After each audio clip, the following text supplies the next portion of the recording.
Hello दोस्तों आज हम इस वीडियो में जानेंगे 20 स्नैक्स नेम विद फैक्ट के साथ में। सबसे पहले रॉक पाइथन को हम लोग हिंदी में चट्टान अजगर कहते हैं। ये एक बड़ा और भारी सांप होता है। ये जहरीला नहीं होता लेकिन अपने शिकार को लपेट कर मारता है। जंगलों और नदियों के किनारे ये सांप पाया जाता है। दूसरा, बैंडेड रेसर, इसको हम लोग हिंदी में धारीदार रेसर कहते हैं। ये एक तेज़ी से चलने वाला सांप है। ये जहरीला नहीं होता। खेतों में अक्सर ये पाया जाता है और ये नालियों में भी बहुत जगह ये पाया जाता है इस तरह के सांप। इसके बाद रसेल वाइपर, ये एक भारत का सबसे खतरनाक और जहरीला सांप माना जाता है। इसकी फुफकार बहुत तेज़ होती है। इसके काटने से तुरंत इलाज ना हो तो आदमी मर जाता है।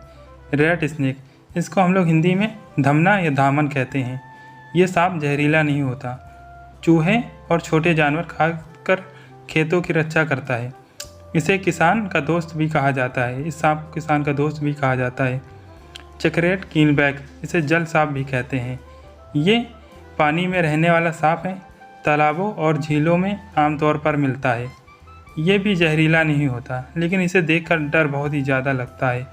इसके बाद कॉमन वाइन स्नेक, इसे हम लोग लता सांप भी कहते हैं जो टहनियों पर रहता है। ये पतला और लंबा हरा सांप होता है। पेड़ों पर पाया जाता है और आँखों से शिकार करता है। हल्का जहर होता है लेकिन इंसान के लिए बहुत ज़्यादा जानलेवा नहीं है। वोल्फ स्नेक, जिसे हम लोग हिंदी में भेड़िया सांप भी कहते हैं। ये सांप जहरीला नहीं होता। ये ज़्यादातर रेत में सक्रिय रहता है। इसका नाम इसके नुकीले दांतों की वजह से वोल्फ स्नेक पड़ा है और ये ज़मीन में बहुत अच्छी तरह से अंदर घुस जाता है। कोबरा, कोबरा को हम लोग हिंदी में नाग कहते हैं। ये सबसे पहचाना और जानलेवा जहरीला सांप है। फन फैलाता है, इसकी मेन पहचान है। जब खतरा महसूस करता है तब फन फैलाता है और फुफकार कर किसी को भी मार देता है। सी कोबरा, सी कोबरा को हम लोग हिंदी में नागिन कहते हैं। मादा कोबरा अंडों की सुरक्षा करती है। ये नर कोबरा से भी बहुत ज़्यादा आक्रामक और बहुत ज़्यादा खतरनाक होती है। ज़्यादातर शिकार ये मादा कोबरा ही करती है। इसके बाद में किंग कोबरा, किंग कोबरा को हम लोगों में हिंदी में नागराज कहते हैं। ये दुनिया का सबसे जहरीला सांप है। ये अन्य सांपों को भी खा जाता है। इसे नागों का राजा कहा जाता है लेकिन ये उससे भी बहुत ज़्यादा खतरनाक होता है सभी नागों की तुलना में।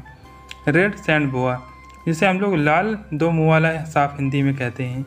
ये जहरीला नहीं होता लेकिन दुर्लभ होता है। इसके दोनों सिरों जैसे दिखने के लिए इसे दो मुँहा कहा जाता है। तस्करी के लिए इसका खूब शिकार होता है। इसके बाद में इंडियन पाइथन, जिसे हम लोग हिंदी में भारतीय अजगर कहते हैं। ये विशेष रूप से भारत में पाया जाने वाला अजगर है। इसकी लंबाई 20 फीट तक हो सकती है। ये सांप इंसानों पर हमला नहीं करते। जब तक उन्हें परेशान नहीं किया जाए तब तक ये इंसानों पर हमला नहीं करते।